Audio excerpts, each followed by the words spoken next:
Hi, Bill Jones from Turntastic Wood Designs. A friend of mine had a pergola in his yard made from some pretty large timbers of white oak, and he no longer wanted it, so he took it down. He sold me the timber at a really good price, and I was pretty grateful, so I wanted to do a little something with the wood to thank him. So I made this cookie jar out of the white oak.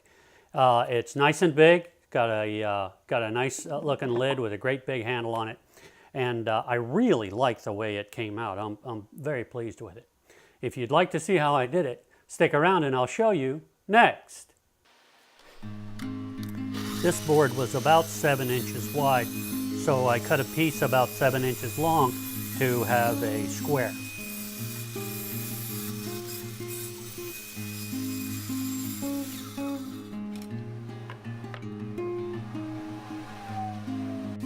I found the center of the block and drilled a 1/4 inch hole about a 1/4 inch deep.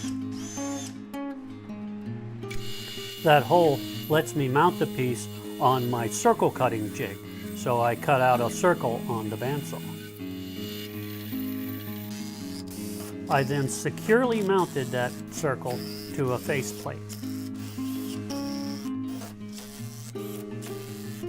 Next, I started cutting the wedges for the rings. If you're not familiar with this process, I have a video where I explain the whole thing, and I'll leave a link to that below. I glued all the wedges together in rings and clamped the rings up in hose clamps.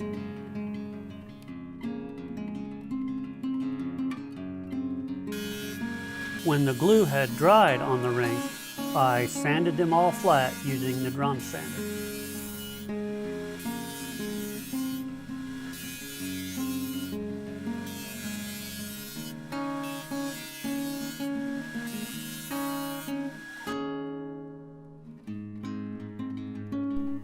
I glued the rings together, then stacked them in the press to dry. After I've stacked 3 or 4 rings, I go ahead and shape the inside. Sorry about the camera shaking on this.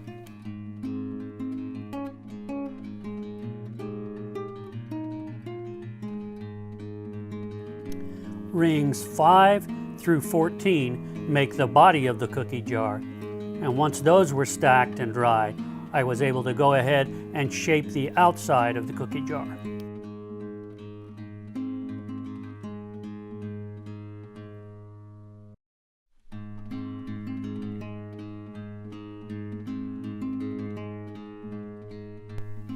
I used a friction polish for a finish.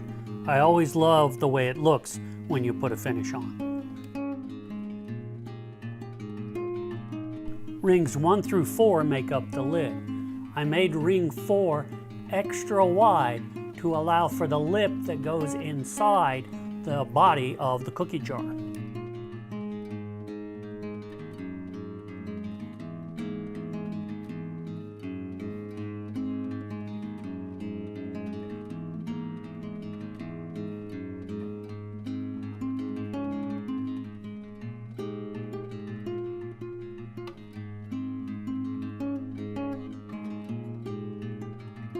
Well, I didn't get some of the footage finishing up the lid. I'm a little technically challenged sometimes, and I thought I had pushed the record button on the camera, and I had indeed not. But I finished up the lid on the outside. I made a nice bead around it, right where it meets the body of the cookie jar, and I thought that looked really nice. And a great big ball for a handle, and I think that it tops it off nicely. Well, I hope you enjoyed this video and found it useful. If you did, please like and share with your friends. If you haven't already, please subscribe to my YouTube channel. It really helps me out. If you have any questions or comments about this, please feel free to leave them in the area below. I'd love to hear from you. And as always, thanks for watching.